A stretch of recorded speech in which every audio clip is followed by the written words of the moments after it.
यूरोडो problem number 1.17। तो इस question में हमारे पास दिया हुआ है कि एक पॉइंट लोकेटेड है हाईवे में, AD है, this is a part of highway, और एक पॉइंट लोकेटेड है A जो कि हाईवे पे है। यहाँ से हमें एक कार ड्राइव करना है पॉइंट A से, और हमें पहुँचना है पॉइंट B। पॉइंट B जो लोकेटेड है वो एक फील्ड में लोकेटेड है। ये पूरा एरिया AD वाला जो एरिया दिख रहा है दैट इज़ हाईवे, और इसके नीचे का जो भी एरिया है दैट इज़ फील्ड। तो हमें A to B पहुंचना है अपनी गाड़ी को ड्राइव करते हुए, कार को ड्राइव करते हुए इन मिनिमम टाइम। अब इसमें दिया हुआ है कंडीशन, ये जो पॉइंट C है, एक पॉइंट C जहां से हमको हाईवे में जहां से हमको कट लेना है टुवर्ड्स फील्ड, और हमें B तक इस तरह से पहुंचना है। तो हमें बताना है कि ये C कहाँ पे लोकेटेड हो फ्रॉम डिस्टेंस D। हमें बेसिकली ये डिस्टेंस निकालना है। सपोज इसको मैं x बोल देता हूँ। तो ये x डिस्टेंस D से C की दूरी क्या होनी चाहिए सच दैट हमें जो टाइम लगेगा A to B पहुंचने में वो मिनिमम टाइम लगेगा। और हमें ये दिया हुआ है कि हाईवे में जो इस कार की वेलोसिटी है दैट इज v, और फील्ड में इसकी वेलोसिटी है that is v by eta, eta times less than velocity at highway. जो कार की जो वेलोसिटी है हाईवे में अगर v है तो ईटा टाइम्स लेस होगी फील्ड पे। तो ये जो पूरा एरिया है दैट इज फील्ड, और ये हाईवे है। तो हाईवे में अगर इसकी वेलोसिटी v है तो जो फील्ड में इसकी वेलोसिटी होगी that will B v by eta. तो हमें बताना है कि ये पॉइंट C D से कितने डिस्टेंस पे लोकेटेड हो सच दैट ये जो टाइम लगेगा इसको A to B पहुंचने में कार को वो मिनिमम हो जाए।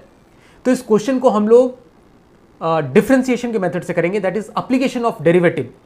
ठीक है, तो यहाँ पे हम लोग टाइम की अगर बात करें तो time taken, total time taken जो लगेगा वो AC डिस्टेंस चलने में जो भी टाइम लगा वो टाइम लगेगा, प्लस CB डिस्टेंस जो टाइम लगेगा जितने चलने में।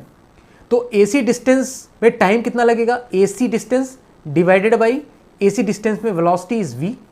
ठीक है, ये इसका टाइम लग गया क्योंकि वेलोसिटी जो v है वो कांस्टेंट वेलोसिटी दी हुई है। तो ये जो टाइम लगेगा AC डिस्टेंस ट्रेवल करने में that is AC by v। ठीक है, और BC डिस्टेंस ट्रैवल करने में उसको कुछ टाइम लगेगा। तो BC डिस्टेंस ट्रैवल करने में BC का लेंथ अपॉन उस वहाँ पे velocity that is v by eta, इतना टाइम लगेगा उसको।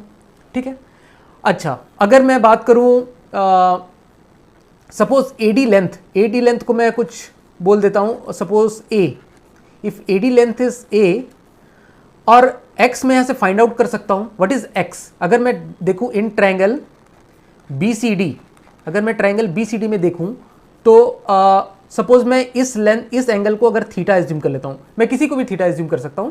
सपोज मैंने इस एंगल को अगर थीटा एज्यूम किया तो इन ट्रायंगल BCD में क्या बोल सकता हूं, ये क्योंकि यहां से देख सकते हैं ये 90 डिग्री है, और BD का लेंथ हमें दिया हुआ है L, ये ऑलरेडी क्वेश्चन में दिया हुआ है। तो हम लोग ट्रायंगल BCD में CD लेंथ को L और थीटा के टर्म्स में अगर लिखना चाहें तो हम लोग क्या लिख सकते हैं, तो हम लोग बोल सकते हैं यहाँ से tan थीटा, अगर इसमें हम लोग tan थीटा देखें तो इसका tan थीटा लिखेंगे this is perpendicular upon this is base.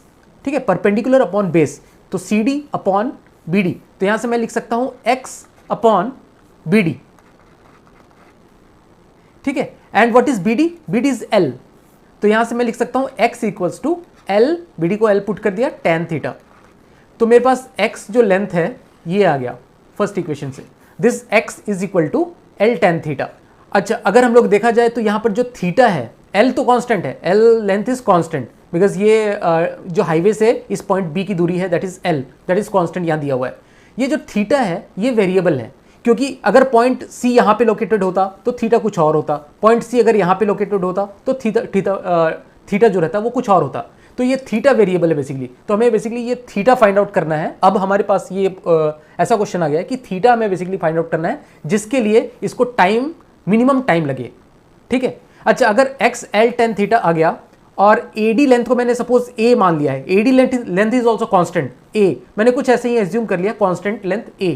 ठीक है, तो मैं अगर AC लेंथ की बात करूं तो AC लेंथ कितना हो जाएगा यहाँ से A minus x that is A minus L tan theta. तो ये लेंथ ऑफ AC आ गया। ठीक है, इसको मैं सेकेंड इक्वेशन बोल रहा हूँ। अब ये दोनों फर्स्ट और सेकेंड को मैं अगर T में पुट करता हूँ, T वाले इक्वेशन में टोटल टाइम टेकन, तो AC लेंथ को मैं लिख सकता हूँ A minus L tan theta upon V। ठीक है, प्लस BC हमने कितना निकाला है, BC लेंथ, दिस BC। तो BC लेंथ हम लोग निकाल सकते हैं यहाँ से। अगर मेरे पास थीटा है और L है, तो थीटा और L के टर्म्स में अगर हम लोग BC लेंथ निकालना चाहें तो इन ट्रायंगल BCD ही देखते हैं। इन ट्रायंगल BCD में अगर मैं देखूं, अगर मैं बात करता हूं कि cos theta, in triangle BCD cos theta will be what? cos theta will B this length BD divided by BC base upon hypotenuse, तो BD डिवाइडेड बाई BC। तो यहां से मैं बोल सकता हूं कि BD जो BC लेंथ है that will be equal to BD का लेंथ कितना है? BD is L, that is known quantity, L upon cos theta. तो L sec थीटा में लिख सकता हूं इसको, ठीक है। तो BC लेंथ भी हमारे पास आ गया, ठीक है। ये BC लेंथ मैं यहां पर पुट करता हूं T वाले इक्वेशन में, जो T वाला जो इक्वेशन है इसी में पुट कर रहा हूं मैं। तो T वाले इक्वेशन में BC भी पुट करता हूं, तो BC will be L sec theta divided by V upon eta, ठीक है। तो V अपॉन ईटा मैं ऐसा लिख दे रहा हूं। अब हमें क्या करना है कि इस टाइम को हमें मिनिमाइज करना है।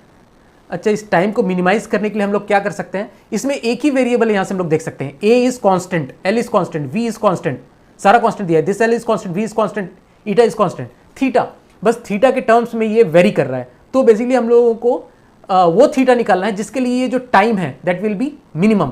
तो हम लोग क्या कर सकते हैं कि dt बाई dt, इस टाइम को हम लोग डी थीटा, इस टाइम को हम लोग थीटा के टर्म्स में डिफरेंशिएट कर दें, और इसको अगर हम लोग इक्वल टू 0 पुट करते हैं तो जो थीटा की जो वैल्यू आएगी वो मिनिमम वैल्यू आएगी, ठीक है। अगर dt बाई डी थीटा मैं अगर इसमें यूज करता हूं तो ये बन जाएगा d, अगर मैं इसको डिफरेंशिएट करता हूं थीटा के टर्म्स में, तो dt by d theta will be equal to a by v, तो कांस्टेंट है तो उसका derivative will be 0, minus L by v, tan theta का डिफरेंशिएशन हो जाएगा सेक स्क्वायर थीटा, ठीक है।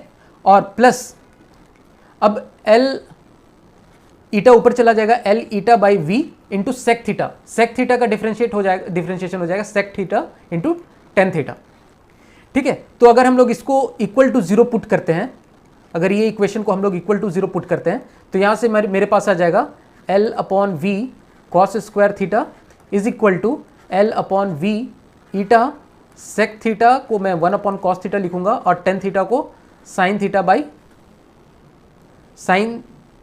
बाई कॉस थीटा लिखूंगा। यहां से cos theta cos square theta चला गया, v से v कैंसिल आउट हो गया, L से L कैंसिल आउट हो गया, और मेरे पास साइन थीटा आ गया 1 अपॉन ईटा। अच्छा, साइन थीटा अगर मेरे पास 1 अपॉन ईटा आ गया, दैट मीन्स हम लोग यहां से टेन थीटा निकाल सकते हैं। तो टेन थीटा कितना हो जाएगा? यहां से tan theta will be 1 upon root over eta square minus 1। तो यहां से मेरे पास टेन थीटा की वैल्यू आ गई। तो यहां से हमें टेन थीटा की वैल्यू मिल गई 1 upon root over eta square minus 1। तो इस थीटा की इस वैल्यू के लिए जो टाइम होगा दैट विल बी मिनिमम। अच्छा, तो अब मैं इस वैल्यू को L टेन थीटा में पुट करूंगा तो मुझे यहां से x मिल जाएगा, तो that is x equals to L tan theta, ठीक है। तो यही हमें पूछा गया, at what distance from point D one must turn off the highway. तो ये बेसिकली कौन से पॉइंट से ये हाईवे को छोड़ते हुए ये फील्ड में चला जाए, तो ये CD था, ठीक है। This length was CD and that is equal to L tan theta. तो बस मैं यहाँ पर टेन थीटा की वैल्यू पुट कर दूंगा 1 over root over eta square minus 1, that is equal to x is equal to L upon root over eta square minus 1। तो इस तरह से हम लोग इस क्वेश्चन को सॉल्व कर सकते हैं। Thank you.